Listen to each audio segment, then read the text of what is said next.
L'heure de se remémorer quelques souvenirs.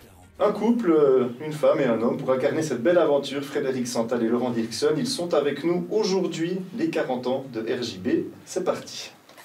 Le studio de RJB accueille Frédéric Santal et Laurent Dirksen. Le couple avait repris en 1985 la direction du média, à l'époque appelé RJB Horizon 9.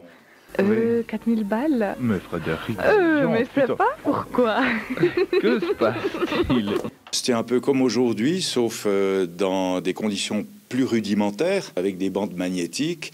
On avait des vinyles. Et puis, en même temps, nous, on est arrivé avec notre naïveté, notre envie de partager, de faire quelque chose de constructif avec la région, alors que on s'est rendu compte aussi que c'était un peu un terrain miné. Parfois, on tombait, mais vraiment les deux pieds dans le piège. Et on se faisait engueuler. On avait une grande créativité, on était obligés. Du moment que ni Laurent ni moi n'avions travaillé dans des médias auparavant, il a fallu tout apprendre. Et moi, le souvenir que j'ai surtout de ces débuts, c'était le cumul des fonctions.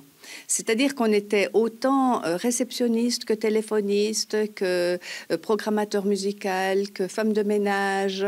Frédéric Santal et Laurent Dirksen ont repris RJB suite au licenciement de tous ses premiers employés, une année après sa création. Ils quittent la radio en 1994 qui passe 3 ans plus tard d'association à société anonyme. Tel est le passé que compte déterrer la rédaction en 40 émissions. C'est un programme vraiment ambitieux. Il a fallu retrouver beaucoup de monde, notamment les pionniers, certains qui habitent plus du tout dans la région, qui n'ont plus aucun contact avec le monde de la radio. Donc c'était un petit travail d'historien. Il a fallu, grâce au bouche à oreille, il y a quelques coupures de presse, retrouver des noms, trouver ces personnes, les booker aussi. Avec 3 employés à ses débuts, la radio en compte désormais une vingtaine. Après plusieurs décennies, elle poursuit son évolution, comme sa fusion avec la radio biennoise Canal 3 en 2023. Mais le fond, lui, n'a pas vraiment changé.